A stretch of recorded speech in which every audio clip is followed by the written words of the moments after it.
ya, maka ya, kalaupun dia lapor ke presiden bisa dua opsi. Presiden itu diam saja, silakan atau bagaimana, ya, atau juga mungkin presiden mengatakan silakan publish. Kita nggak tahu, ya. Tapi kalau dia melapor, saya yakin dia, ya, feeling saya sebagai yang mendalami tentang birokrasi, ya, di pemerintahan ini sudah puluhan tahun, ya, nggak mungkin sebagai seorang Menko dia nggak melapor. Nah, itu apalagi persoalan yang sangat hot isu seperti ini. Fatsunnya pasti melapor, ya? Ya, melapor. Ya. Nah, langkah presiden sekarang seperti ini, apakah ini memang karena dia sulit berkomentar atau by design? Nah, ini kita nggak tahu. Ya, di dalam diam itu, ya, mungkin ya dia lihat peta, ya, lihat dalamnya air, gelombang air, ya, atau memang dia mengalih kepada isu soal Piala Dunia U20, ya kan? Rasanya kan dia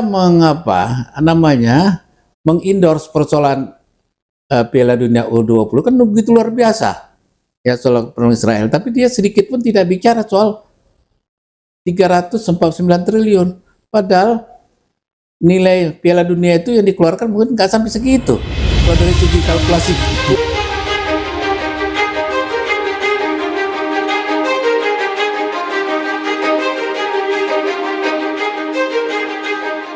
Pemirsa, berjumpa lagi dalam Bincang Spesial Jurnal Politik TV.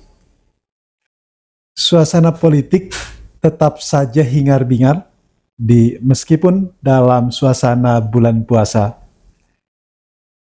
Yang paling menarik perhatian publik adalah soal hingar-bingar di gedung DPR saat rapat dengar pendapat antara Menko Polhukam dengan Komisi 3 DPR RI. Tapi banyak pihak, Bang Ghazali, ini meragukan, jangan-jangan ini Pak Menko Polhukam ini sekedar membuat kehebohan politik aja. Ya. Kalau menurut Bang Ghazali gimana? Saya pikir itu pandangan yang wajar. Karena ini soal trust. Karena memang banyak kasus-kasus yang sebelumnya itu tidak tuntas, ya, sehingga sudah timbul prejudice, ya, anggapan pasrah dan merasa ini ujungnya udah bisa ditebak. Tetapi saya coba merenung, ya, dalam proses yang dalam selama dialog dengan Komisi 3 atau kita namanya rapat dengar pendapat, ya, Menko Polhukam, ya, Ketua Komite itu dengan Komisi 3, saya pikir ini titik awal yang akan bergerak ibarat bola salju, ya. Saya lihat ini bola salju. Walaupun akan terus menggelinding.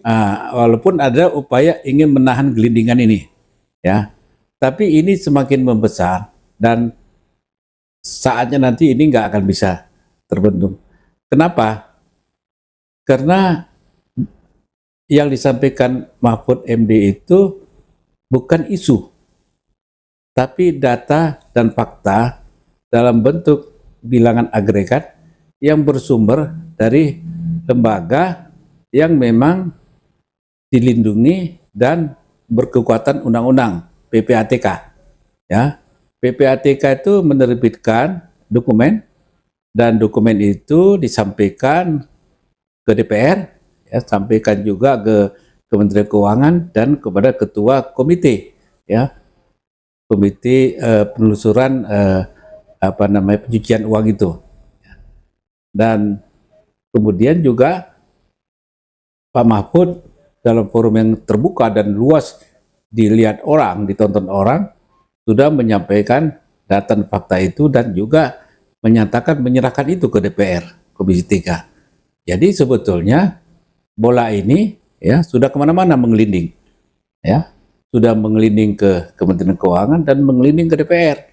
Dan akan terus menggelinding sekalipun misalnya DPR, misalnya, menahan supaya tak menggelinding. Tidak bisa. DPR itu sebagai wakil rakyat akan banyak yang bertanya, bagaimana follow up? Ya, karena Pak Mahfud sudah menyerahkan itu ke DPR dalam forum itu, dan DPR sudah berjanji dalam putusannya kan, dalam rangkuman rekomendasinya itu kan salah satu mengatakan akan diadakan lagi rapat dengar pendapat antara ya Menteri Keuangan dan Ketua Komite, ya tentu juga dengan PPATK. Nah ini kalau nggak terwujud rapat ini akan ditanya orang terus, apalagi dalam suasana suhu politik yang semakin tinggi. Ini menjadi konsumsi amunisi yang nggak habis-habisnya.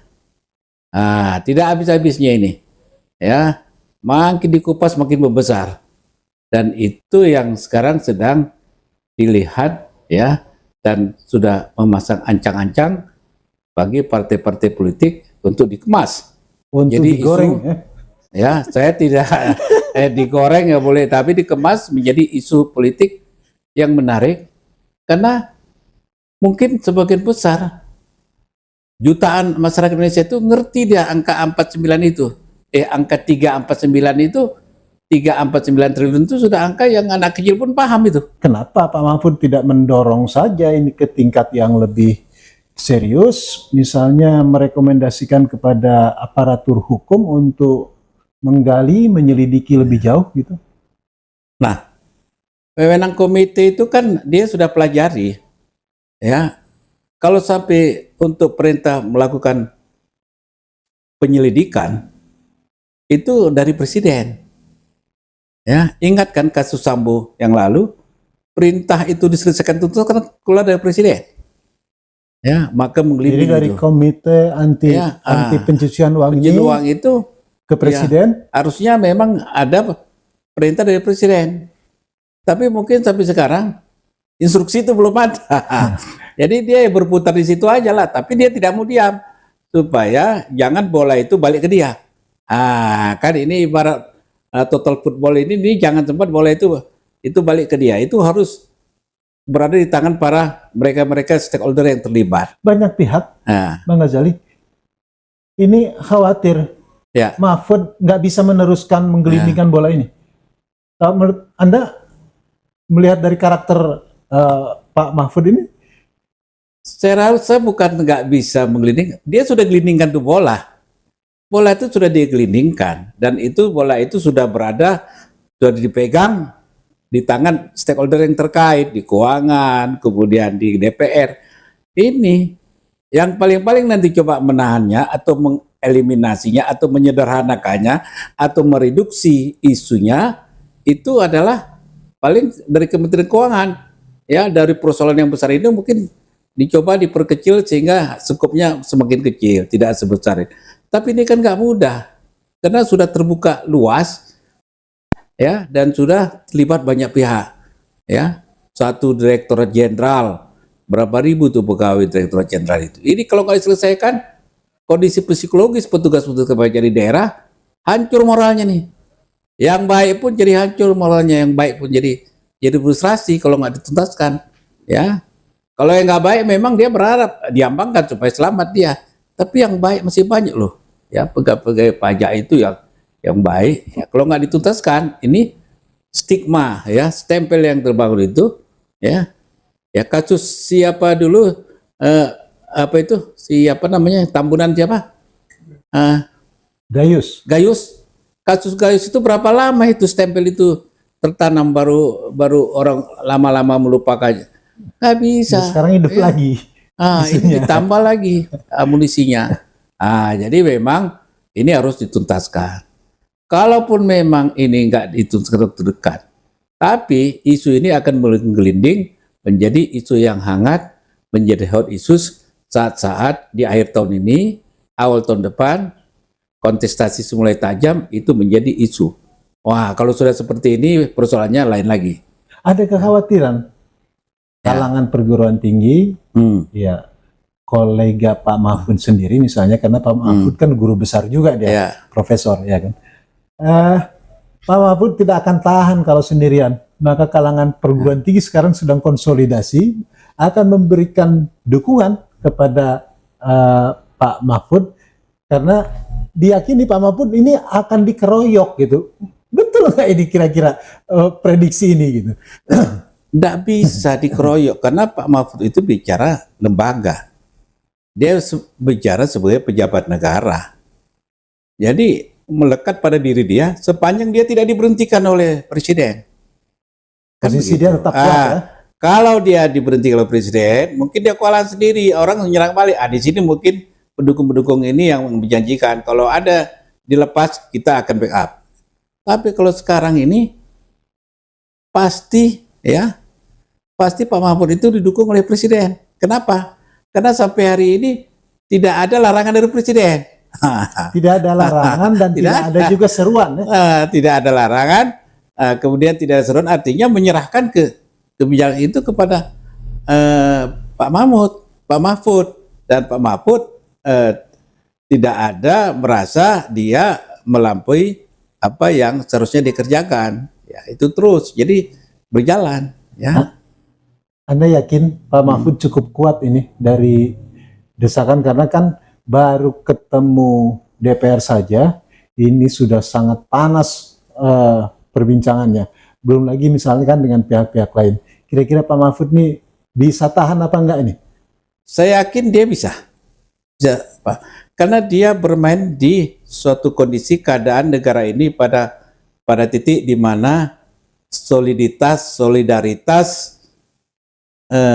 lembaga pemerintah itu mulai goyah,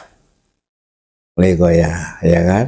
Kemarin aja isu 5 partai ya bergabung bertemu atas inisiatif PAN itu tidak ikut Nasdem dan PDP sudah heboh, sudah dianggap partai ini pecah segala macam. Apalagi isu seperti ini, ya. Ini kalau nggak cepat ya dilakukan konsolidasi ke dalam di pemerintah ini semakin berat. Itu pola yang sering terjadi siklus pada saat mau berakhir kekuasaan. Nah, di akhir penghujung akhir-akhir kekuasaan Presiden Jokowi ini, langkah Mahfud membuka kasus transaksi janggal 300 triliun lebih ini, kira-kira ini akan justru memperbaiki citra di akhir kekuasaan Pak Jokowi atau sebaliknya meruntuhkan gitu?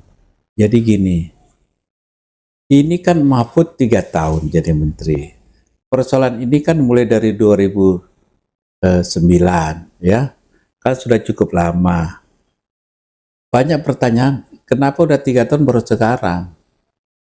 Nah ini sebetulnya kita bisa melihat dari 2 aspek. Ya, aspek pertama, mungkin dia persoalan ini sudah tahu ya di awal-awal, tapi masih dalam skala kecil ya, dan mungkin dianggap bisa diselesaikan oleh Kementerian Keuangan. Itu bukti surat menyurat segala macam ya.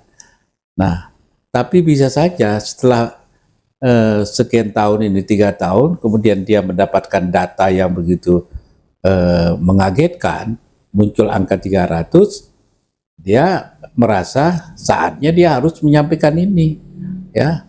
Sebab dia sebagai ketua komite, kalau dia redam, ini akan bisa berbalik ke dia karena dia tahu persoalan dan tidak membuka ya. Nah pertanyaannya, sewaktu dia mempublish ke masyarakat, apakah dia melapor ke presiden atau tidak? Saya juga tak bisa sebelum menyampaikan itu ke publik ya, sudah melapor apa belum gitu? Ya, tapi sebetulnya sebagai sebagai pembantu presiden ya, saya yakin dia melapor ya, sebagai pembantu presiden. Dia nggak akan gegabah melemparkan itu ya dengan tidak melapor. Apalagi ini, sebagai ketua komite. Ya, ini analisis saya ya. Nah, tetapi mungkin dia tidak mensosialisasikannya di anggota komite. Mungkin takut masuk angin. Ya kan? Kalau begitu, dia sebagai ketua, seharusnya kan yang dibilang arteria itu kan begitu. Loh, Bapak ketua komite kan anggotanya masa nggak tahu katanya. Ada rapat nggak katanya kan?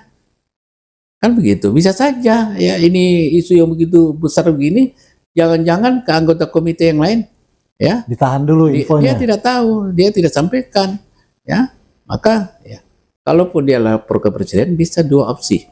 Presiden itu diam saja, silakan atau bagaimana, ya, atau juga mungkin presiden mengatakan silakan publish.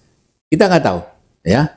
Tapi kalau dia melapor, saya yakin dia, ya, feeling saya sebagai yang mendalami tentang birokrasi, ya, di pemerintahan ini sudah puluhan tahun, ya, nggak mungkin sebagai seorang Menko dia nggak melapor. Itu apalagi persoalan yang sangat hot isu seperti ini. Fatsunnya pasti melapor, ya. Ya, melapor. Ya.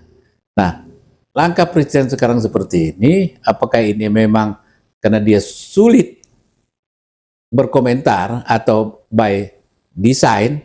Nah, ini kita nggak tahu. Ya, di dalam diam itu, ya, mungkin ya dia lihat peta, ya, lihat dalamnya air, gelombang air, ya, atau memang dia mengalih kepada isu soal Piala Dunia U20, ya kan? Rasanya kan dia mengendorse persoalan Piala Dunia U20 kan begitu luar biasa, ya, soal perang Israel. Tapi dia sedikit pun tidak bicara soal 349 triliun, padahal nilai Piala Dunia itu yang dikeluarkan mungkin nggak sampai segitu. Kalau dari segi kalkulasi keuangan, ya kan? Nah, ini artinya sedikit pun dia kan tidak singgung. Nah, artinya ini kan suatu pertanyaan besar yang harus dikaji. Ini gimana ini? Apakah memang presiden ini sedang mengukur dalamnya air persoalan ini, ya? Atau memang ini sudah merupakan jejaring yang dia pun sulit melepaskan diri dari situasi seperti ini. Demikian juga DPR. Kita nggak tahu DPR membuat langkah itu karena kita setiap anggota DPR itu kan jejaringnya kan macam-macam. Ya, mungkin jejaring itu ada juga yang membuat jejaring sampai ke Kementerian Keuangan, sampai ke level dan ada bosnya masing-masing, ya. sampai ke eselon 1, jejaringnya segala macam. Nah, maka itu mereka wait and see, ya. Jadi sebetulnya Beni Arteria itu sebetulnya menstimulir aja, menstimulus, merangsang sejauh mana ini persoalan ini dikuasai oleh Mahfud. Saya rasa di situ akan dipancing dia dengan pertanyaan yang menohok seperti itu. Sebetulnya supaya dipancing, mau dikeluarkan ini informasinya. Apakah sejauh mana? Ya nyatanya segudang nih dia bawa angkut. Nah, kan gitu. Ini di luar, saya rasa itu di luar dugaan anggota DPR juga itu. Mahfud berani secara terbuka terang-terangan seperti itu. Agak terpana mereka kan. Ya, Anda yakin presiden sebenarnya sudah tahu lebih dulu, ya? Ya nggak mungkin dong. Pembantu presiden, ya. Pembantu presiden nggak tahu apa yang dilakukan pembantunya, ya, di bidang itu, ya, bidang Menko Polhukam. Nggak mungkin, ya.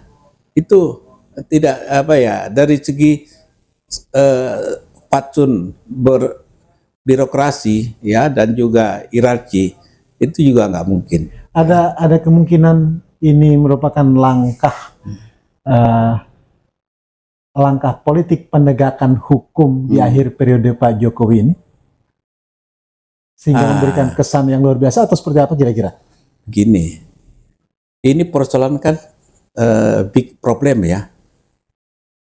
Big problemnya dari orang yang terlibat, ya. Orang yang terlibat itu minimal 2 menteri ini, dan besarnya uang, ya. Dalam sejarah Republik ini, kurasa ini yang terbesar lah. Ini besarnya uang yang peredaran yang dimaksudkan tadi adanya pencucian uang.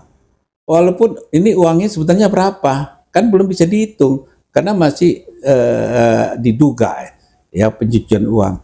Tapi kan secara spesifik sudah muncul istilah itu, ada ekspor impor emas batangan. Itu kan ratusan triliun juga, ya. Transaksi lainnya itu kan sudah indikasi-indikasi memang ada, ya. Itu hanya tinggal nanti dalami lagi, akan terbuka lagi yang lain. Nah, dalam proses seperti ini bukan tidak mungkin ini sebagai jejaring laba-laba yang mengimbas ke banyak pihak. Nah, yang dikhawatirkan banyak pihak itu, Ya, ketika ini terbongkar, malah justru akan membongkar di lain instansi, di banyak instansi. Nah, Ini kan akan kacau ini. Nah, itulah yang mungkin sekarang sedang dianalisis oleh pemerintah, sedang diteliti sejauh mana jejaring laba-laba ini terjadi dalam kasus 349 ini menyentuh yang lain.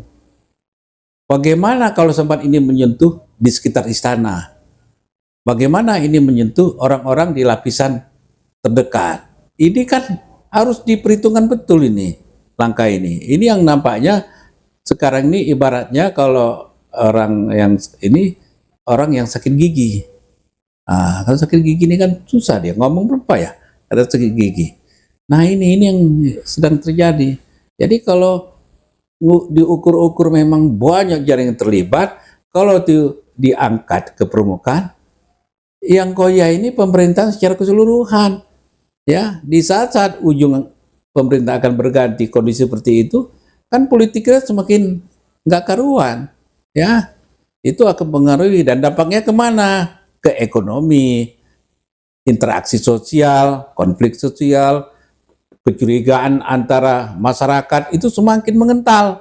Kecurigaan antara masyarakat dengan birokrasinya secara horizontal, vertikal itu akan terjadi ya kalau memang persoalan ini menggurita dan melibatkan banyak pihak. Nah, ini yang kita khawatirkan.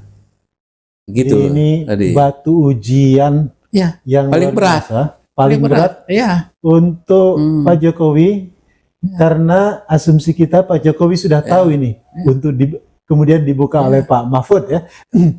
Kira-kira begini, Bang Ghazali. Ya. Sebagai orang yang memahami betul suasana birokrasi, suasana kerja aparat negara, ya kan, aparatur sipil negara, apa kira-kira nih yang harus dilakukan? Karena kan kalau moralnya runtuh, ya kan, termasuk juga misalnya kebijakan apa yang harus ditempuh Menteri Keuangan, kemudian pihak-pihak terkait, dirjen-dirjennya gitu. Kira-kira apa ini di tengah-tengah suasana ini? Karena ini kan masih bertanya-tanya juga publik, ini benar akan bergulir atau bagaimana? Sehingga kan ini imbasnya adalah reaksi publik yang sebenarnya sederhana. Ngapain kita bayar pajak? Belum kasus Rafael dan lain sebagainya gitu kan. Ini kok jadi bancakan begini? Ini kan bahaya ini. Kalau terjadi pembangkangan tak mau bayar pajak, kan bisa runtuh juga negara kita ini. Ya, itu implikasi dari yang tadi ya. Akan ada pihak-pihak yang mengkampanyekan juga arah ke sana. Ya, dan juga masyarakat yang tidak puas dengan kebijakan pajak. Kan itu ada sebagai masyarakat merasa tidak puas. Ya, usaha-usaha kecil UMKM itu juga dipajaki ya. Dulu 1% dari aset, dari omset, sekarang 0,5% ya, itu banyak yang melihat, banyak yang pengusaha besar yang ketahuan mengapa ya membuat laporan pajaknya yang tidak benar. Ini kan situasi yang tidak menguntungkan yang bisa menjadi isu sehingga orang tidak disiplin bayar pajak. Kalau itu yang terjadi, goyah APBN kita karena 60 sampai 65% sumber kita dari pajak, ya. Nah, persoalan ini bagaimana penyelesaiannya? Kalau saya menyarankan hanya Sri Mulyani yang bisa menyelesaikannya. Di luar prosedur hukum ya, di luar hukum misalnya, Sri Mulyani dia harus bisa menyelesaikannya. Ya, caranya bagaimana? Dia harus amputasi. Amputasi itu ya. Pejabat eselon 1 ya, Dirjen Keuangan dan Dirjen Bea Cukai, eselon 1, eselon 2 ya, itu dia pangkas ya. Dia cari lagi fit and proper, dia saring lagi yang terbaik untuk kader-kader penggantinya ya. Tapi ini kan memerlukan nyali. Apa dia punya nyali untuk melakukan itu? Karena interaksi dia selama ini dengan pejabat eselon 1 kan kita nggak tahu sejauh mana, ya. Apakah memang selama ini ada kebijakan-kebijakan Sri Mulyani yang di mata eselon 1 memang tidak wajar, suatu yang apa. Nah, kalau ini terangkat, dia tidak terima, juga jadi saling membongkar kan. Ah, itu mungkin berputar sampai di situ. Tapi kalau Bu Sri Mulyani itu clean and clear, ya benar-benar dia menyelenggarakan kebijakan sebagai Menteri Keuangan itu demi bangsa dan negara, demi NKRI, demi kemakmuran negara, dia nggak akan ragu lakukan itu. Ya, tapi kalau itu tidak, saya nggak tahu langkah yang lain. Dia mau ngomong apa lagi? Nggak bisa lagi berdebat berargumentasi soal data karena itu sudah diungkap ada selisih, ya selisih analisis dia dengan yang disampaikan maupun berdasarkan juga sumber PPATK dan dia memang memakai data PPATK. Jadi kan persoalannya di situ, ya. Kalau Sri Mulyani mau memang menyelesaikan itu, dia selesaikan. Itu akan menurunkan tension emosional masyarakat. Akan timbul respect kepada Bu Sri Mulyani, memang dia mau menyelesaikan persoalan. Ya. Sesudah itu dia selesaikan, ya. Kemudian demi moralitas dia sebagai menteri dan kemudian dia mengatakan saya gagal sebagai menteri, tidak bisa, ya, menghasilkan, ya, pejabat-pejabat yang bersih, ya, yang profesional, ya. Walaupun saya sudah melakukan tindakan, tapi saya sebagai pemimpin tertinggi saya juga yang paling bertanggung jawab. Setelah selesai semua itu, dia mundur. Itu Begitu. lebih terhormat Ya, gitu ya. dia nggak usah. Jadi kalau perlu mau mundurnya 3-4 bulan mau habis kabinet, ya, atau 6 bulan dia mundur kan sama juga mau habis. Nah, wah itu gaungnya itu, ya, itu akan betul-betul menteri yang punya integritas dihargai orang. Suara-suara oposan bahkan menyerukan seperti itu. Menteri Keuangan mundur saja, bahkan karena sungguh rumit nih agar penegakan hukumnya ini bisa lebih kokoh, presidennya juga mundur katanya. Begitu suara, menurut suara oposan itu. Itu terlalu jauh lah, ya, terlalu jauh. Itu nanti kan ada passingnya. Ya. Passingnya masing sudah adanya itu, pasti proses sirkulasi kekuasaan itu sudah jalan, ya kan? Kecuali mau dimundurkan yang cerita lah. Tapi maksud saya itu, ya, kalau dia mundur sekarang begini aja, ya, itu juga nggak menyelesaikan masalah. Dia meninggalkan bom waktu juga. Harus dibereskan dulu. Bereskannya dulu itu, ya, diberesnya, dipangkas dulu. Selon 1 itu kan, selon 2, ya, habis, ya, semua nggak usah, walaupun nanti disaring memang yang nggak terlibat, ya, udah, karena demi kepentingan yang lebih besar, ganti semua, ya, seleksi, cari, ya, fit and proper test secara transparan, terbuka, diisi itu, itu kemudian setelah itu baru dia mundur. Itu baru ya betul-betul suatu menteri yang akan dikenal secara nasional dan internasional. Baik, ini kan kuncinya pada dua tokoh menteri kita, Pak Mahfud dan Bu Sri Mulyani, ya. Ada bocoran, hari Senin akan diserahkan kepada Pak Mahfud dukungan dari banyak pihak perguruan tinggi di Indonesia, yang tersebar di Indonesia.